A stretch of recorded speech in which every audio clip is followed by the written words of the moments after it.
Hello everyone, in this video I'll be giving you a Paladin Warlock Death Knight build guide for Baldur's Gate 3. So this is a common multi-class, they'll lock it in. It's actually extremely powerful. If you're playing outside of Honor mode, you're going to get 3 attacks at level 10, which is faster than the fighter can get. So I would recommend starting with a Paladin, because the Paladin actually has a really easy start.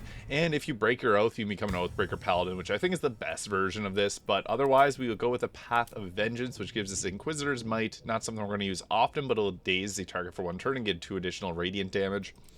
And as for our ability scores, the build's going to use high charisma. We want to get our charisma up to ideally 17, put the Hag's Hair on it, take it up to 18, and then we'll use the first ability score to take it to 20, and then use the Mirror of Lost to make it 22, and then we can add in the Birthright Hat to give a 24 charisma. So that's what we're aiming for at the end. The other stats that are important here is making sure that we have a decent dexterity for our initiative. Wisdom's good for stealth checks, and the rest of the points early on we're going to want to have a good amount of strength, and I'd say probably something like that, or you could put another point into strength there. So something like this for our stats. If you really want to, you can put another point into the intelligence there, but I'll be going through the full build, and I'll show you the equipment at the end, and I got a few different options that you can add into this class. So level 2, we get our Divine Smite reactions, which is a huge source of our damage. This is going to be one thing that we want to do as much as we can. Our spell slots are for smiting. Now, we get a fighting style. Great weapon fighting would be the ideal one. We're going to use a two-handed weapon, although you can go with a sword and board, but I think that the two-hander is the ideal choice here. And what's cool about the two-handed weapon is we can actually get life heal on this, so I'm going to stick with defense though for +1 armor class. It's huge early on in the game, and I think it's probably the most effective of all the fighting styles. And for our spell book, we want to take all the smites. Take Bless if you don't have anyone else concentrating on Bless, but we're going to go with every smite. Compel Duels kind of sucks. Command is great though. And then you can take a heal if you want, or Divine Favor. These are ones that we won't use as often, but that's a bonus action, radiant damage. And the thing with the Paladin is they get a ton of spells, so we can also prepare our spells. We get Divine Health here, so it prevents disease from affecting us, and we have the Abjure Enemy for an enemy, and they'll have disadvantage on ability checks, attack rolls, and they cannot move. Frighten is huge, and disadvantage on attack rolls is huge. Gain advantage on attack rolls against the enemy. That's a nice bonus action, Channel Oath, so we can get, if you're not hitting your hits as frequently, you can use those. We also get Bane, which don't use as often, because this is kind of like the opposite of Bless. Doesn't help a lot compared to Hunter's Mark, which will deal an initial 1 to 6 piercing damage or slashing, whatever type of damage you deal to it, it'll deal extra. So we know our 3 attacks, do 3 attacks, and it'll add an additional 3d6 damage, which is nice. And we'll just leave it as that for our skills. Now the Paladin doesn't really get a lot of spell progression here. We get another Lay Hands charge there. We got, we'll take Shield of Faith or Bless. As for the feat, Great Weapon Master is a really good one. I found for most of my playthroughs this was one that I went with. You can also turn off the, so what it does, it gives you +10 to your damage, but it gives you a -5 to attack roll, so you're less likely to hit an attack, but you deal much more damage. That's huge. And then we also get, if you critical hit or kill a target with a melee weapon, you can make another melee attack as a bonus action. So that's really nice too, to get extra attacks in. However, I'm going to go with the ability improvement and pretend Hag's Hair is there. That takes us up to 20. Getting your charisma up high is our #1 thing that we want to do. At level 5, we get our extra attack here, and then we also get ourselves some level 2 spells. So we want to kit ourselves out with Branding Smite. Not something you're going to use again often. This uses your bonus action as well, but it does radiant damage and prevents targets from turning invisible. Very helpful in Act 2. And Aid's a pretty good spell, but I'd rather have someone that can upcast it, and you can have someone at camp actually cast Aid on you and your all the undead as well. Magic Weapon is not bad. It does take an action, but it gives you +1 to attack and damage rolls, so it can be an okay thing to concentrate on. But level 5 Paladins, where we're going to actually switch into the Warlock. We could get the Aura of Protection, adds our Charisma modifier to saving throws, which is awesome to have. Helps out with resisting spells. But adding in the Warlock gives us a lot of damage options, so we get to choose some spells. Obviously, we want to take Eldritch Blast. As for the second one, I'm a big Minor Illusion fan. Being able to like group enemies together and then push them off with the Eldritch Blast is a huge combination. Mage Hand is another good one too. I'm a big fan of the Fiend subclass for the Arms of Hadar and Armor of Agathis. And also we get the Dark One Blessed. Whenever you kill a target, you get temporary health points. I really like the Fiend, but you can go with the Great Old One, which will give a critical hit, gives Frightened if they don't succeed a Wisdom saving throw. Either of these are good though. As for our spells, I think these two work great, but also Hellish Rebuke gives you a reaction and it deals fire damage. And Hex, this isn't really the best for disadvantage on abilities because it doesn't really make a big difference. Hex on Wisdom will be good because it helps out with stealth, but we're doing this for the additional necrotic damage. That's really the biggest focus of that, so not an amazing spell, but it can give a bit of a benefit. Now, at level 2, we get to choose another spell. I would say Arms of Hadar or Armor of Agathis. This gives you temporary health and deals cold damage, so that can be kind of nice. Now, for our Eldritch Invocations, there's a few that are really good. Agonizing Blast and Repelling Blast are my two favorites. This adds our Charisma modifier, so +4, +5 if we have Hag's Hair, to the damage. And this can... We have 3 beams of Eldritch Blast later on, so that's an extra 15 damage, flat out. Awesome. And when you hit a creature with Eldritch Blast, you push it up to 4.5 meters. That is the most underrated thing, because there's some fights that you can literally just end by Eldritch Blast. So, we like that. Alternatively, Devil Sight's really good, but we'll take that at level 5. It gives you the ability to see in darkness. Now, this is the only way you can actually see in magical darkness. So, this allows you to see magic darkness up to 24 meters, which is huge. No other class can do that. At our next level, we get our level 2 spells. I really like Hold Person, but we already have Hold Person equipped. Scorching Ray, however, is really nice too. It deals fire damage. It gives us something else to shoot at for damage. Cloud of Daggers is good too, but Cloud of Daggers is a bit outplayed once you get to this level. Mirror Image for the +9 armor class is really big.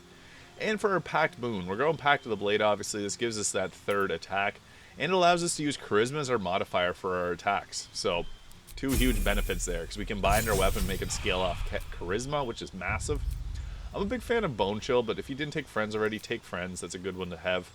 Mirror Image is nice, and Invisibility is really nice, but if you want, you can go with Cloud of Daggers or Shatter. I just think that probably Mirror Image is one of the better ones that we can go with. And we get ourselves another feat here. So, there's some that I would recommend over others. You can go with the Great Weapon Master. I just don't love the reduced hit chance when we're trying to hit things, obviously, as much as possible. You can circumvent that with Bless. It'll give you an increase to your attack rolls, but I also really like the Alert perk for a +5 to Initiative. Can't be surprised. That goes well on anyone. And also, an increase to our ability score is great, too. So you can go and take one of those higher. And alternatively, if you didn't take the Hag's Hair, you can take the Actor perk. Will give you proficiency bonus doubled for Deception and Performance checks, which are extremely common performance checks and deception checks. So you can go with the Actor perk. It gives you the +1 to Charisma if you didn't take Hag's Hair, so you get that 20 Charisma. Now, at level 5, we get our Deepened Pact, gives you an extra attack with our Pact weapon. So this is how we get 3 attacks before the fighter does at level 11. Pretty crazy. And we also get level 3 spells here, and I think Fireball is a massive one. Counterspell is great too, stop a spell from being cast, but we don't have many spell slots to cast that with, so Hunger of Hadar is a great choice too. Creatures within the sphere are blind and take damage at the end of their turn and at the start of their turn. So either one of these. Vampiric Touch actually goes really well with the Death Knight theme that I'm going for here, so this gives 3d6 necrotic damage, but necrotic damage is not a great damage type. But you regain half as much as health points. But we got a weapon that'll allow us to regain health, so we can skip out on that. As for the Eldritch Invocation, take yourself Devil's Sight. That's just super useful here. So I have a tier list ranking all the Eldritch Invocations if you want to check that out to get some more information on them. We also get the Dark One's Own Lust that adds 1d10 to an ability check that's useful in a variety of situations. For next level, I would say Hunger for our very useful Warlock spell. And for our final level, you can go with this to get the extra Eldritch Invocation and level 4 spells. However you want, you can go back to Paladin and take the Paladin because you're going to get yourself the Aura of Protection. So either one of those is good. Personally, I really like Wall of Fire as a spell. This just gives you a crowd control damage of 5d8, which is nice. It's less than a fireball, but you can make a big wall and people will run through it. And also, Blight can be okay. I don't love that spell because Necrotic's highly resisted, and there's not many plants. And also, fun fact, most of the plants in this game resist Necrotic, so it just doesn't help very much. Now, there is some pretty interesting Eldritch Invocations that we can get here. The Beguiling Influence gives you proficiency in Deception and Persuasion, so we already have proficiency in Deception, but Fiendish Vigor gives you False Life, which is nice. Gives you 7 temporary health points, so we do get temporary health points on kill, but you can start the fight with that. I wouldn't really recommend it for this one. I personally really like going with the Dreadful Word. Confusion is a really good crowd control spell, and be able to cast that Level 4, confuse a group of enemies, pretty nice spell. Book of Secrets is okay, you get chromatic orb from it, but there's our spells there. We got a couple of level 4 spells. We got a lot of level 1s, 2 level 2s, and then 2 level 4s, which will regen on a short rest. So we actually have a decent bit of our spells here. Now for the gear. Birthright Hat will give us the 22 charisma. If you use the Mirror of Loss, you'll get a 24 charisma. That's amazing. Cloak of Protection, +1 armor class, +1 armor class, +1 armor class.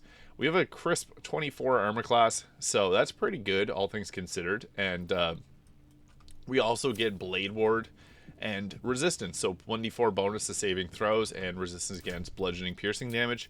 Alternatively, the Helldusk armor does fit really nicely here. This will give us a 25 armor class, but we don't get the Blade Ward, so armor persistent ends up being a little bit better. And the Helldusk gloves will give us fire damage on our attacks, which I really like, and spell save DC +1, so our crowd control will hit a bit better. I'm using the Sword of Chaos here, so this does 14 to 32 damage, does 2d6 plus 10 slashing, plus a 1d4 necrotic, plus a 1d6 fire, and on hit we regain 1 to 6 health points. So at best we could regain 18 health points with this attack 3 times, so that's pretty nice. Cryptlord ring is a really nice ring. You should have someone at all times having this equipped, because this allows you to summon a dead. So this goes with the Death Knight theme pretty well. You can go with the Killer Sweetheart though, it gives you a critical hit. Free critical whenever you kill a creature, so that's also really nice. But I think that giving the Create Undead just makes us more of a Death Knight. So I'm also using the Amulet of Greater Health to give us 141 health, and also gives us advantage on Constitution saving throw checks, so we'll hold our concentrations a bit longer. I would also recommend having hand crossbows or the Gaunter Mail, because this is going to give us the Celestial Haste. So being able to apply haste to yourself for 5 turns with no lethargy afterwards is really nice. Our typical way about combat. You got Misty Step for survivability and Hold Person for crowd control. We could also, if you want to take that off, and put on the Band of the Mystic Scoundrel, so we can attack 3 times. And that'll give us the ability to then cast Hold Person on people to hold them in place, or Command. So that's another option you can go with as well. We got lots of healing choices with Lay Hands, and we also have we can reduce the reactions, stop them from healing. We got lots of crowd control. We got a lot of different things we can do here. You can also use the Inquisitor Might to give yourself 6 radiant damage and dazed enemies for a turn. That takes our charisma modifier and adds it to our damage, which is really nice. Bonus action, so you can use that ahead of combat, and especially if it's like a shadow, you can use that to get extra damage in. But we want to start typically with like a minor illusion. That's a really good thing. So you can see it groups everyone together, so you can even just go ahead and drop a fireball on everyone, or drop like confusion on everyone. So also, bind our pact weapon is how we can get the pact to scale off. As you kind of hard to see there, but it increased our overall damage. Now it's 12 to 30 damage, and increased hit. We have a plus 17 to our attack rolls, so we're likely not going to be missing many attacks. Yeah, we have a 95% chance of hitting, so we'd only miss on a critical loss, rolling a 1, so that's really good. We also have Scorching Ray for damage, and that's upcast too, which is awesome, so we can do like the more damaging version. We can also do like Wall of Fire. We can drop a Wall of Fire and an upcasted Fireball once per short rest, which is really nice, or an upcasted Hunger of Hadar. So upcasted Hunger of Hadar doesn't give us any extra benefit, but still really nice to be able to do that. So there it is. That is a Death Knight Warlock Paladin build guide from Baldur's Gate 3. Thank you so much for watching. If you found this video useful, please hit that subscribe button below, and I'll see you all in the next video.